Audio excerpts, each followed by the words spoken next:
പത്തനംതിട്ടയെ സംബന്ധിച്ചിടത്തോളം BJPയുടെ A+ കാറ്റഗറിയിൽ വരുന്ന വിവിധ നിയമസഭാ മണ്ഡലങ്ങളുള്ള ഒരു ജില്ലയാണ്. പ്രത്യേകിച്ച് പത്തനംതിട്ടയിലെ 5 നിയമസഭാ മണ്ഡലങ്ങളിൽ അതിൽ തിരുവല്ലയിൽ KP നേരത്തെ ചൂണ്ടിക്കാണിച്ചതുപോലെ BJPയുടെ സംസ്ഥാന ജനറൽ സെക്രട്ടറി അനൂപ് ആന്റണി മത്സരിക്കുകയാണ്.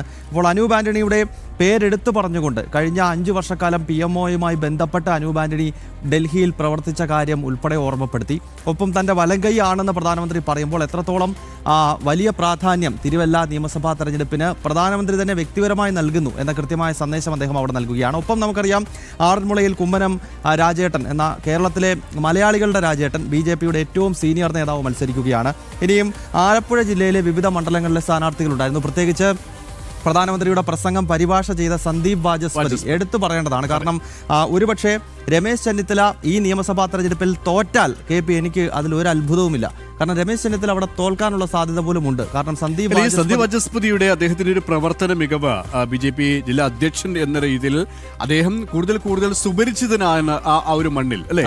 ഒരു കെട്ടിയിറക്കപ്പെട്ട ഒരു സ്ഥാനാർത്ഥിയായിട്ട് നമുക്ക് വിലയിരുത്താൻ കഴിയില്ല. കാരണം ആ പ്രദേശത്തെ അവിടുത്തെ ഓരോ സാധാരണക്കാരന്റെയും പ്രശ്നങ്ങൾ കൃത്യമായി പഠിച്ച് അറിഞ്ഞുകൊണ്ട് അവരിൽ ഒരാളായി മാറിയ ഒരു ജനകീയ നേതാവായി മാറുക. അത് BJP എന്നുള്ള രാഷ്ട്രീയ കക്ഷിയുടെ മാത്രമല്ല, ഏത് സാധാരണക്കാരന്റെ പ്രശ്നങ്ങൾ ഉണ്ടെങ്കിലും അവിടെയൊക്കെ മൂടിയെത്തുന്ന ഒരു ജനനേതാവായി സന്ദീപ് വാചസ്പതി മാറി. അതുകൊണ്ട് തന്നെയാണ് ഗൗതം പറഞ്ഞതുപോലെ തന്നെ അവിടെ ഒരു വിജയം സന്ദീപ് വാചസ്പതിയെ തേടി എത്തിയിട്ടുണ്ടെങ്കിൽ നിലവിലെ സാഹചര്യത്തിൽ അതൊരു അട്ടിമറി എന്ന് നമുക്ക് പറയാൻ സാധിക്കില്ല. കാരണം അത് പ്രതീക്ഷിക്കപ്പെടുന്നത് തന്നെയാണ് അല്ലേ. അത് തന്നെയാണ് KP. അതായത് ഹരിപ്പാട് രമേശ് ചെന്നിത്തലയ്ക്ക് വലിയ വെല്ലുവിളി ഉയർത്തിക്കൊണ്ട് സന്ദീപ് വാചസ്പതി ഉണ്ട്. അദ്ദേഹം കഴിഞ്ഞ തവണ ആലപ്പുഴയിൽ മത്സരിക്കുമ്പോൾ തന്നെ അവിടെ BJPയുടെ വോട്ട് വിഹിതം വർദ്ധിപ്പിച്ച നേതാവാണ്. അപ്പോൾ അദ്ദേഹം പ്രധാനമന്ത്രിയുടെ പരിഭാഷകനായി ഇന്ന് വേദിയിലുണ്ടായിരുന്നു. ഒപ്പം MV ഗോപകുമാർ ഉണ്ടായിരുന്നു. ചെങ്ങന്നൂർ BJPയുടെ മറ്റൊരു A+ കാറ്റഗറി മണ്ഡലമാണ്. അപ്പോൾ ആലപ്പുഴയിലെയും അതോടൊപ്പം തന്നെ പത്തനംതിട്ടയും BJP ഈ നിയമസഭാ തെരഞ്ഞെടുപ്പിൽ ചില സുപ്രധാനമായ മുന്നേറ്റം ഉണ്ടാകുമെന്ന് ദേശീയ നേതൃത്വം അടിയുറച്ച് വിശ്വസിക്കുകയാണ്. അപ്പോൾ മധ്യ കേരളത്തിലെ ജനങ്ങളെ അഭിസംബോധന ചെയ്തുകൊണ്ട് പ്രത്യേകിച്ച് ക്രൈസ്തവ വിഭാഗങ്ങളെ ഉൾപ്പെടെ ലക്ഷ്യമിട്ടുകൊണ്ട് പ്രധാനമന്ത്രി ചില കാര്യങ്ങൾ പറയുന്നുണ്ട്. പ്രത്യേകിച്ച് നോർത്ത് ഈസ്റ്റിനെ പറ്റി അദ്ദേഹം പറയുന്നു. കാരണം ക്രൈസ്തവ സമൂഹം തിങ്ങിപ്പാർക്കുന്ന ഭാരതത്തിന്റെ ഒരു മേഖലയാണ് നോർത്ത് ഈസ്റ്റ് എന്ന് പറയുന്നത്. ആ നോർത്ത് ഈസ്റ്റിലെ 8 ക്രൈസ്തവ ഭൂരിപക്ഷമായിട്ടുള്ള പ്രദേശങ്ങളിലുള്ള 8 സംസ്ഥാനങ്ങളിൽ 7 BJP നേതൃത്വം നൽകുന്ന നോർത്ത് ഈസ്റ്റ് ഡെമോക്രാറ്റിക് അലയൻസ് ആണ് ഭരിക്കുന്നത് എന്ന് ഭാരതത്തിന്റെ പ്രധാനമന്ത്രി വിളിച്ചു പറയുകയാണ്. എവിടെ നിന്നാണ് പറയുന്നത്? തിരുവല്ല പോലെ ക്രൈസ്തവ സമൂഹം തിങ്ങിപ്പാർക്കുന്ന ഒരു സ്ഥലത്ത് നിന്ന് അദ്ദേഹം കൃത്യമായി പറയുകയാണ്. ക്രൈസ്തവ സമൂഹം വളരെയധികം സ്വാധീനമുള്ള ഗോവ ആരാണ് ഭരിക്കുന്നത്? അത് BJP ആണ് ഭരിക്കുന്നത്. അപ്പോൾ ക്രൈസ്തവ സമൂഹത്തിന് നിർണായക സ്വാധീനമുള്ള സംസ്ഥാനങ്ങളെല്ലാം BJP ഭരിക്കുന്നുവെങ്കിൽ എന്തുകൊണ്ട് കേരളം BJPക്ക് ഭരിച്ചുകൂടാ എന്ന ചോദ്യം അദ്ദേഹം അവിടെ ചോദിച്ചതിന് ശേഷമാണ് അദ്ദേഹം ശ്രീ പത്മനാഭന്റെ മണ്ണിലേക്ക് KP എത്തുന്നത്.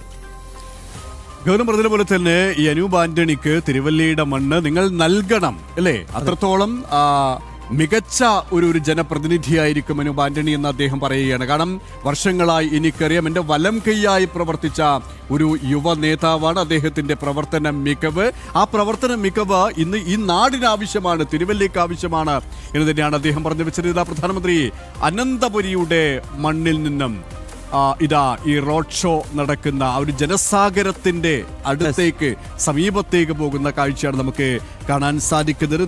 തിരുവനന്തപുരം സെൻട്രൽ നേമം മണ്ഡലങ്ങളിലൂടെയാണ് റോഡ് ഷോ കടന്നു പോവുക. പ്രിയപ്പെട്ട പ്രേക്ഷകർ, ഇപ്പോൾ കാണുന്നത് തിരുവനന്തപുരത്തെ ശംഖുമുഖത്തിന് സമീപത്തുള്ള ടെക്നിക്കൽ ഏരിയയുടെ വളരെ ക്ലോസ് ആയിട്ടുള്ള ദൃശ്യങ്ങളാണ് പ്രിയപ്പെട്ട പ്രേക്ഷകരിലേക്ക് ജനം TV എത്തിക്കുന്നത്. ആ കാണുന്ന ഗേറ്റ് കടന്നെപ്പോൾ വേണമെങ്കിലും ഭാരതത്തിന്റെ പ്രധാന സേവകൻ നരേന്ദ്രമോദിയുടെ വാഹന വ്യൂഹങ്ങൾ വരാം. നേരത്തെ നമ്മൾ ഈ വളരെയധികം ആവേശമുണ്ടാക്കുന്ന NDA പ്രവർത്തകർക്ക് ആത്മവിശ്വാസമുണ്ടാക്കുന്ന ഈ കാഴ്ച നമ്മൾ ചങ്ങനാശ്ശേരിയിൽ കണ്ടു, നമ്മൾ തിരുവല്ലയിൽ കണ്ടു. ഇതാ കേരളത്തിന്റെ തലസ്ഥാനമായ ശ്രീ പത്മനാഭന്റെ മണ്ണിൽ അവിടെയും നമ്മൾ ഈ ആവേശക്കാഴ്ച കാണാൻ പോകുകയാണ്. ഏതാനും നിമിഷങ്ങൾക്കകം ആ കവാടം കടന്ന് SPGയുടെ വാഹനങ്ങൾ വരും. അതിലാണ് പ്രധാനമന്ത്രി നരേന്ദ്രമോദി ഉള്ളത്. ആ റോഡിന്റെ എല്ലാ വശങ്ങളിലും ആയിരക്കണക്കിന് ആളുകൾ തിങ്ങി നിൽക്കുകയാണ്. KP ഇതിൽ ഏറ്റവും അത്ഭുതമെന്ന് പറയുന്നത് പ്രധാനമന്ത്രി വല്ലപ്പോഴും മാത്രമല്ല, ഇപ്പൊ അടിക്കടി കേരളത്തിൽ വരുന്നുണ്ട്. പക്ഷേ അദ്ദേഹം വരുമ്പോൾ ഓരോ തവണ വരുമ്പോഴും കാണാനുള്ള ആളുകളുടെ എണ്ണം കൂടുകയാണ്. അതാണ് കഴിഞ്ഞ ദിവസം നമ്മൾ പറഞ്ഞതുപോലെ തന്നെ കണ്ടവർ വീണ്ടും കാണാനാണ്, ആ ജനനായകനെ വീണ്ടും കാണുമെന്നാണ് ഓരോരുത്തരും പറയുന്നത്. കാണാത്തവർ ദൂര സ്ഥലങ്ങളിൽ നിന്ന് പോലും അവിടത്തേക്ക് എത്തിച്ചേരുകയാണ്. എനിക്ക് തോന്നുന്നു ഇപ്പോൾ ഈ തിരുവനന്തപുരത്ത് അനന്തപത്മനാഭന്റെ മണ്ണിലേക്ക്, അനന്തപുരിയിലേക്ക് അദ്ദേഹം എത്തിച്ചേരുമ്പോൾ തിരുവനന്തപുരം ജില്ലക്കാർ മാത്രമല്ല, മറ്റ് വിദൂര ജില്ലകളിൽ നിന്നടക്കം ആൾക്കാർ, സാധാരണക്കാരായ ആൾക്കാർ ഈ പ്രധാന സേവകനെ ഒരു നോക്ക് കാണാൻ അവിടത്തേക്ക് എത്തുന്ന കാഴ്ചയാണ് നമുക്ക് കാണാൻ സാധിക്കുന്നത്. അദ്ദേഹത്തിന്റെ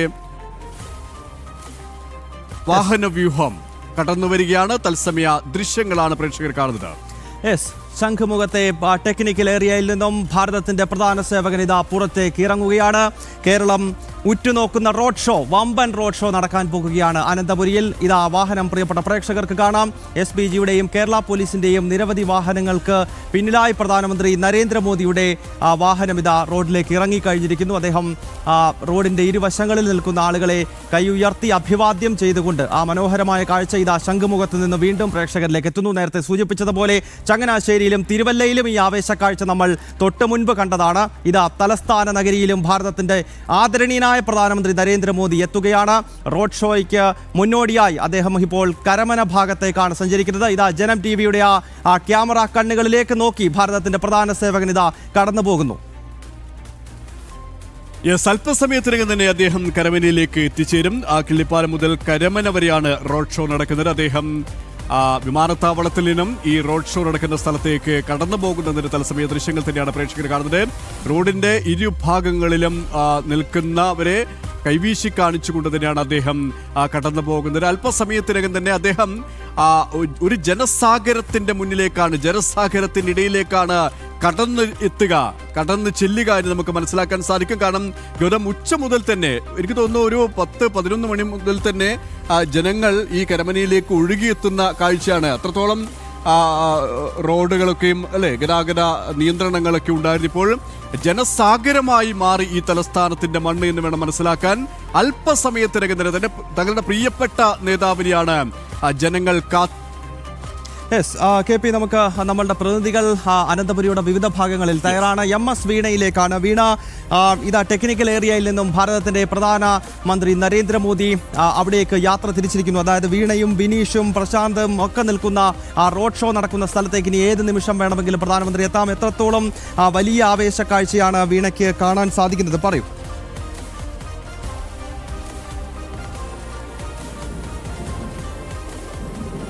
ഗൗതം, KP, വലിയ ആവേശം തന്നെയാണ് തിരുവനന്തപുരം നഗരത്തിൽ നമുക്ക് കാണാൻ സാധിക്കുന്നത്.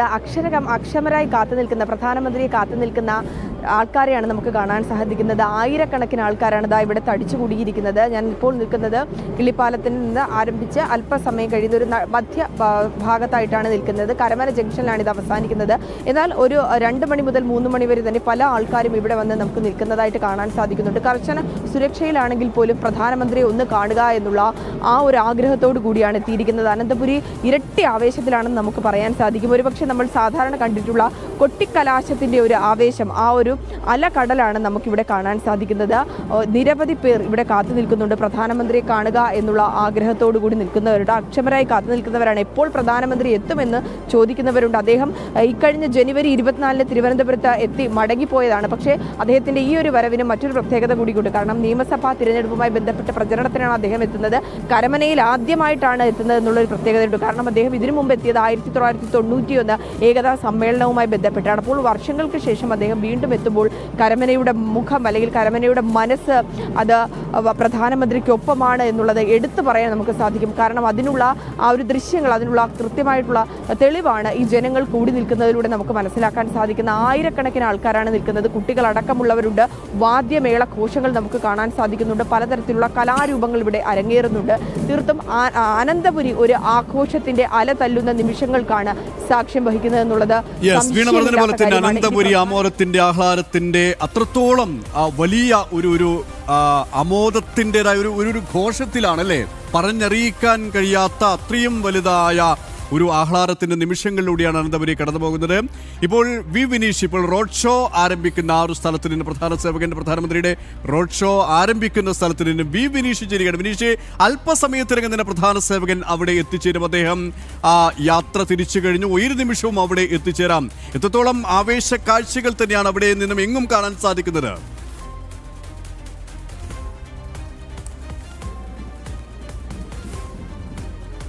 തീർച്ചയായിട്ടും സുരേഷ് സൂചിപ്പിച്ചതുപോലെ തന്നെ വളരെ ആവേശോജ്വലമായ കാഴ്ചകൾ തന്നെയാണ് നമുക്കിവിടെ നിന്ന് കാണാൻ സാധിക്കുന്നത്. വലിയ പ്രതീക്ഷകൾ തന്നെയാണ് ഇത്തവണ തലസ്ഥാന നഗരിയിലേക്ക് പ്രധാനമന്ത്രി എത്തുന്നതോടുകൂടി ഇവിടെയുള്ള ഓരോ പ്രവർത്തകർക്കും ഓരോ പ്രധാനമന്ത്രിയെ സ്നേഹിക്കുന്ന ഓരോ വ്യക്തികൾക്കുമുള്ളത്. കാരണം മറ്റൊന്നും കൊണ്ടല്ല, ഇത്തവണ കേരള ചരിത്രത്തിൽ പുതിയ രാഷ്ട്രീയ ചരിത്രം കുറിക്കുന്ന തരത്തിൽ BJP വലിയ വോട്ടുകൾ പിടിച്ചുകൊണ്ട് വലിയ രീതിയിൽ മുന്നേറ്റം കാഴ്ചവെക്കുമെന്ന പ്രതീക്ഷകൾ തന്നെയാണ് ഓരോരുത്തരും പങ്കുവയ്ക്കുന്നത് എന്ന കാര്യത്തിൽ സംശയമില്ല. അല്പസമയത്തിനകം തന്നെ പ്രധാനമന്ത്രി ഇവിടേക്ക് എത്തും. ഞാൻ നിൽക്കുന്ന കിള്ളിപ്പാലത്തിന്റെ ഭാഗത്തു നിന്നാണ് ആദ്യം പ്രധാനമന്ത്രിയുടെ റോഡ് ഷോ ആരംഭിക്കുന്നത്. അവിടെ നിന്ന് നേരെ കരമന ജംഗ്ഷനിലേക്ക് എത്തുന്നു. കരമന ജംഗ്ഷനിൽ നിന്ന് തിരിച്ച് പ്രധാനമന്ത്രി വീണ്ടും ഏകദേശം 6:45-നും 7 മണിക്കും ഇടയ്ക്ക് അദ്ദേഹം വീണ്ടും തിരിച്ച് ഇവിടെ നിന്ന് യാത്രയാകും. എന്തായിരുന്നാലും പ്രധാനമന്ത്രിയുടെ ഈ ഒരു സന്ദർശനം, ഈ ഒരു റോഡ് ഷോ ഇത്തവണ വലിയ ഒരു ചരിത്ര വിജയത്തിലേക്കായിരിക്കും നിയമസഭാ തെരഞ്ഞെടുപ്പിൽ BJP സ്ഥാനാർത്ഥികളെ എത്തിക്കുക എന്നതാണ് നമുക്ക് മനസ്സിലാക്കാൻ സാധിക്കുന്നത്. ഒപ്പം തന്നെ എടുത്തു പറയേണ്ട മറ്റൊരു കാര്യമുണ്ട്. പ്രധാനമന്ത്രിയുടെ റോഡ് ഷോയോടൊപ്പം അനുഗമിക്കുന്നത് തിരുവനന്തപുരം സെൻട്രൽ നിയോജക മണ്ഡലത്തിലെ സ്ഥാനാർത്ഥികളായിരിക്കും.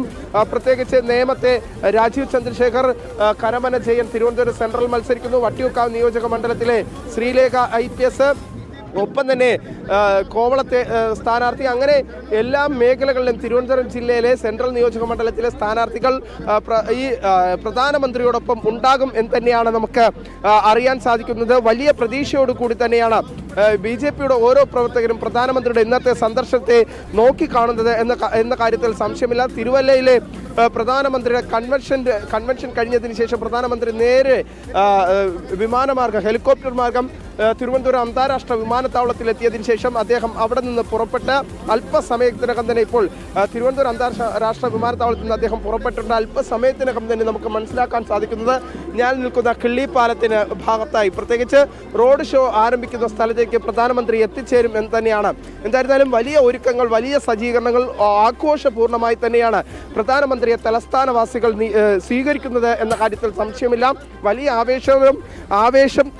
ആവേശം ഓരോ ജനങ്ങളുടെയും ഓരോ ആളുകളുടെയും മുഖത്ത് നിന്ന് പോലും നമുക്ക് വായിച്ചെടുക്കാൻ സാധിക്കുന്നു എന്നത് തന്നെയാണ് ഏറ്റവും പ്രധാനപ്പെട്ട കാര്യം. എന്തായിരുന്നാലും വലിയ ആവേശത്തിൽ തന്നെയാണ് ജനങ്ങൾ. ഞാൻ നേരത്തെ അല്പസമയം മുമ്പ് ജനങ്ങളുടെ പ്രതികരണം തേടിയ സമയത്ത് പോലും അവരുടെ ഭാഗത്തുനിന്നുണ്ടായ പ്രതികരണം ഇത്തവണ BJPയെ സംബന്ധിച്ചിടത്തോളം എല്ലാ പ്രാവശ്യവും പ്രവർത്തകർ പോലും അഭിപ്രായപ്പെടുന്നത് ഇത്തവണ ഞങ്ങൾ കുറച്ച് സീറ്റുകൾ വിജയിച്ചു വരും. പക്ഷേ ഇത്തവണ ഓരോ പ്രവർത്തകരുടെ മനസ്സിലുമുള്ള വാക്കുകൾ എന്ന് പറയുന്നത് ഇരട്ട സംഖ്യയിലേക്ക് BJPയുടെ MLA-മാർ സംസ്ഥാനത്ത് താമര വിരിയിച്ചുകൊണ്ട് BJP MLA-മാർ ഉണ്ടാകും എന്ന ഒരു വിജയ പ്രതീക്ഷ തന്നെയാണ് ഓരോരുത്തരും പങ്കുവയ്ക്കുന്നത്.